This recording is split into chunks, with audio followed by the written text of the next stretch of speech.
5-year run. Fuck they talk about Cabo? What they talking about, man? I ain't been back 12 hours yet. Right, come on. 50. You bring the 50 up, dude. Shit looking type slick.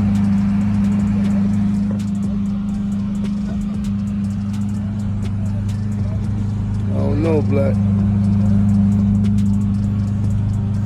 They both good, but they no good. They stay in the house. Them the house phone. That's the iPhone. That's a real iPhone 4. Cabo, what's up? What they talking about? I like the hat. Chunky on the chest, no homo. Real chunky, man. I will get a couple. Mase taught me how to rap, and Cam always made sure I was on every single album he had. He was like, boy, once you figure out how to rap the same way you act in these streets, it's gonna work for you. Just keep going. And that's all so I always gotta give credit to where credit is due and shit like that. It would be no Jim Jones. This shit ain't no game. They can't play with me too much. I give them the floor to do that because that serves me no purpose. I got too much to worry about, too much to do. What was your reaction when Cameron brought up all these old stories and everything about you? I laugh, man. I got this thing, man. People laugh at the lies, but the truth always hurt. You know, lies are more entertaining. You heard? You get to laugh, you get the joke, but the truth is a serious thing, no matter how you look at it. The truth is what the truth is. Every nigga that put hands on you or you get to altercation, you cool with him. You tried to chase French Montana out the game, that ain't work out. Y'all got cool. So cool that you go to his video shoot, pardon me, not his video shoot, his movie. You're sitting in the crowd watching the premiere and they dissing you in the movie. You in the movie getting dissed and you gotta eat it, just sitting in the crowd.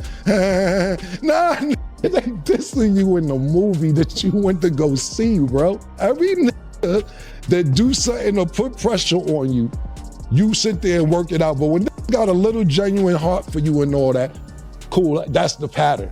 If they don't put hands on you, then you can keep going on and on and on. But the niggas who do this, you cool with, and then the niggas who try to handle it sophisticatedly, you keep going on and on like niggas give a f about all that shit, bro.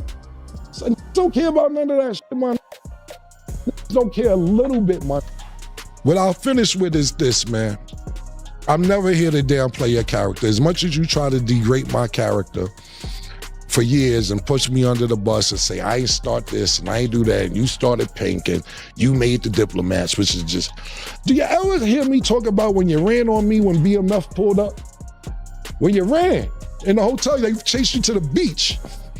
Yeah, they chased you to the beach, you was in the sand. You was getting wet from the water, from the ocean. I don't pump that. I don't pump all that shit because I ain't trying to make the great your character. You know why? Because the revolution was televised. That's why I'm here. That's why God worked like that. That's why me and Murder is here. The revolution was televised because you talking this. This isn't just old tea resurfacing. It's about how truth hits different than entertainment. When Cam brought up those past moments, Jim didn't flip, didn't panic. He laughed, played it cool. But don't get it twisted. Laughing doesn't mean it didn't sting. Jim made it clear, lies spread fast because they're funny, easy, and bite-sized for jokes. Truth lands heavy, even when people act like it doesn't exist. Rumors can get laughs all day, but truth, it changes the energy instantly. That's why Jim said, this ain't no game, and nobody can just play with my name like that. He let Cam speak, not out of obligation, but because replying to every jab wastes energy when bigger moves are on deck. This wasn't anger, it was pure confidence. And the second those stories hit the net again, everything shifted. I was at Jim album release party, and everybody was over there with Jim, and Cam is standing over here with like 3 or 4 people just looking on and couldn't believe that Jim is the guy. There's no Dipset without Jim. Jim is the gangbanger of the crew. Cam is not a blood. I don't even know if Jewels was. I doubt Freaky was, right? But the set, it comes from the gang, right? All the gang all ran under Jim. Right. All of the muscle was Jim. That wasn't Cam. You know what I'm saying? Cam was like the Jay-Z. Cam was the artist. Jim and Cam were partners, so to speak. But Jim took the role of being the underboss, the muscle, to make sure that Cam could function and move around and not have a bad reputation or you be getting robbed and all this other stuff.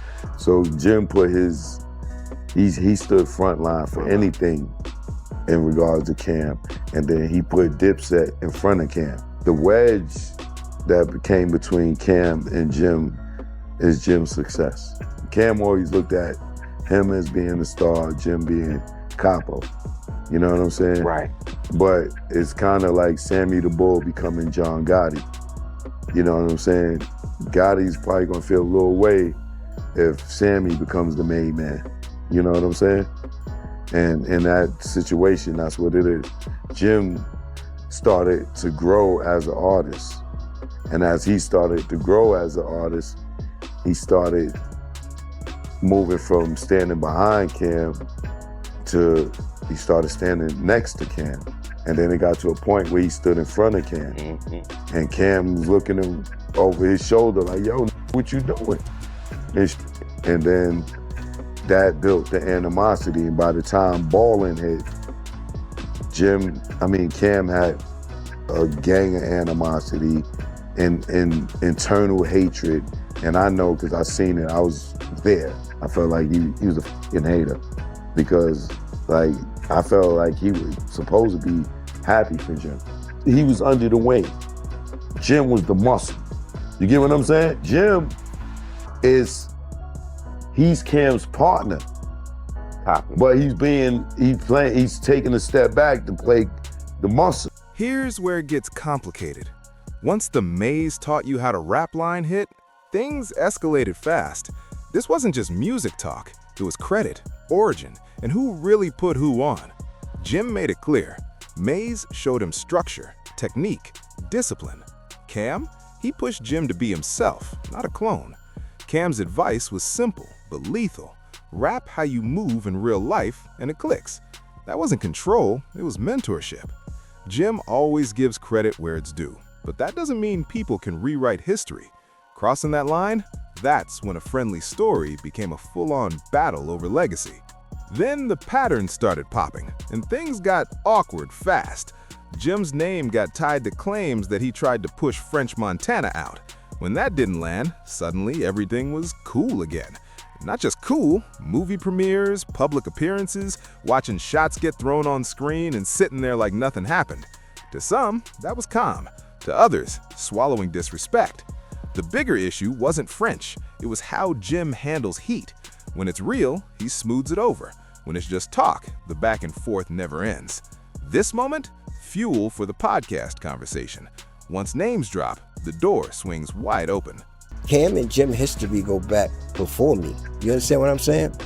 When I met Cam and Jim, they were super close. So I honestly don't really know Jim being from the Bronx and all that. You know what I'm saying? When I met them, they was in 5H, which is, you know what I'm saying, Jim's apartment, and that's, you know, like, I guess that time was after all the stuff Cam had said already with the Children of the Corn and Jim, you know, whatever he said, you know what I'm saying?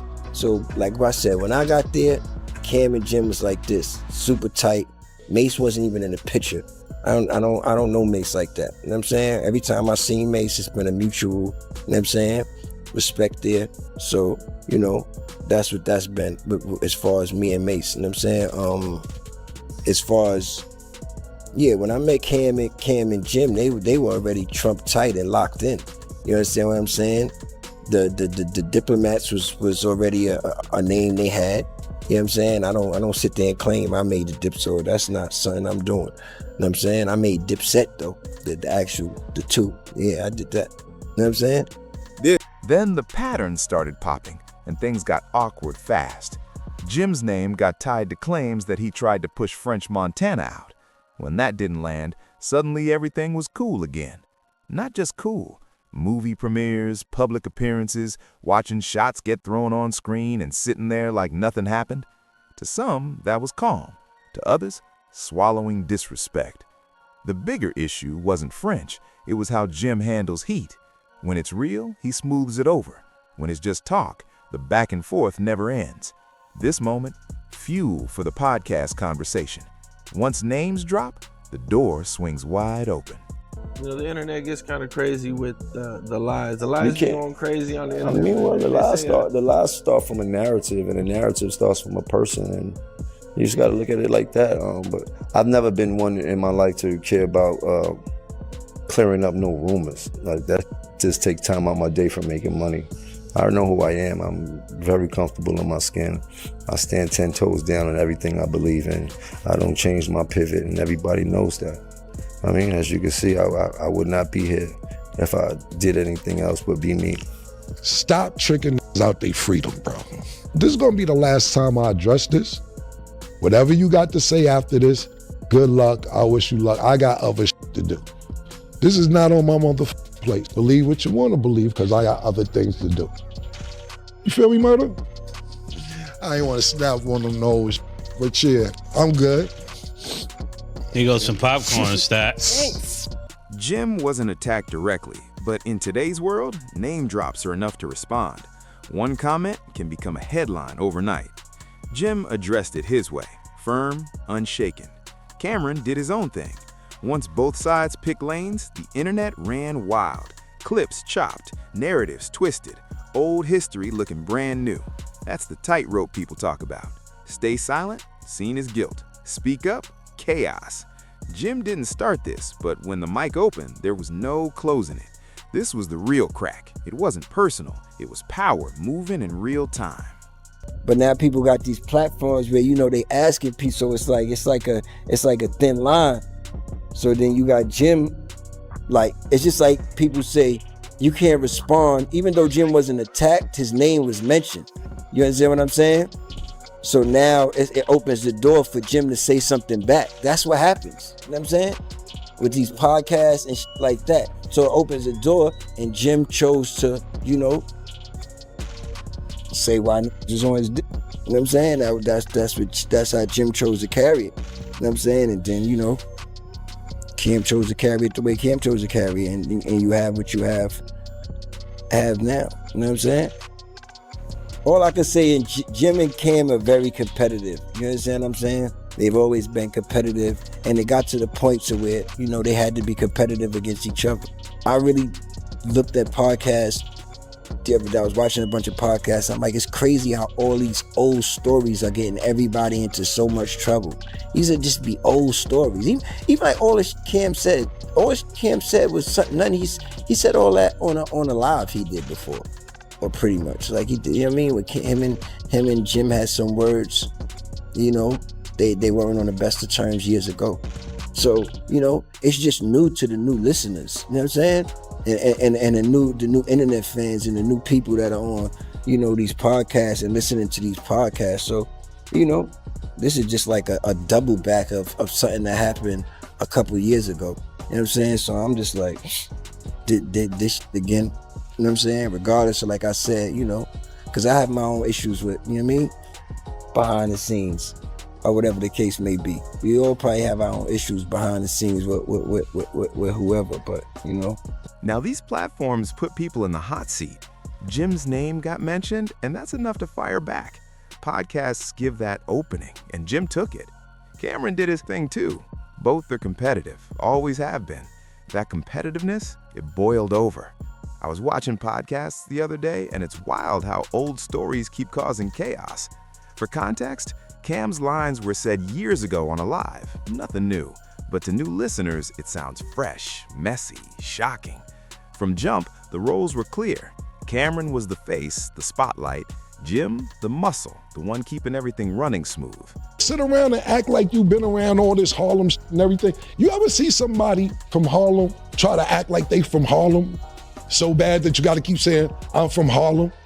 From Harlem, know who's from Harlem. You don't have to keep saying you from Harlem. Yeah. For years, GM backed Cam, keeping the line tight so the vision could grow. Then Jim started leveling up as an artist, and suddenly the energy shifted. They know what I've done. Dance around it all they want and shit like that, joking, but they know if I get upset, it's gonna be a real problem. Get out of here.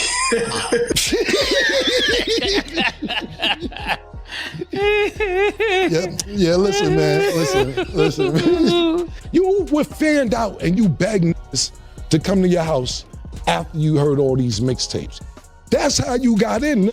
Mase actually taught you how to rap. Literally.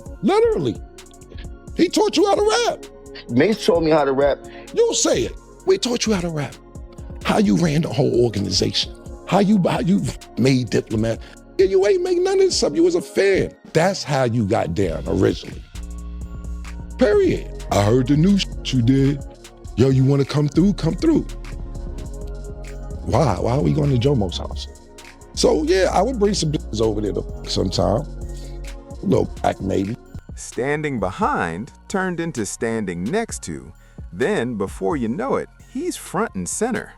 When the spotlight drifts, pride gets tested. Underboss turning main attraction? Someone's feelings are bound to get bruised. The CEO of Diplomats, I made Diplomats with him. I was with him for every bit of his journey. I held him down. I took that position of holding him down. You are a guardian angel and designer. What the f is you talking about, man? You are not from Harlem. Why do you keep thinking that you are from Harlem, bro? You are not from Harlem. I did not grow up with you, man. Do you remember how we met?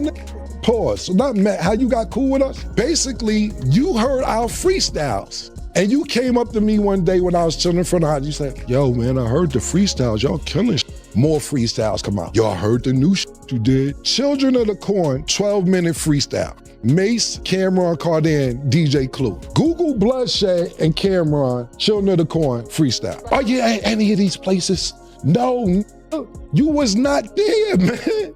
You wasn't there. This tension didn't appear overnight. Growth clashing with ego caused it.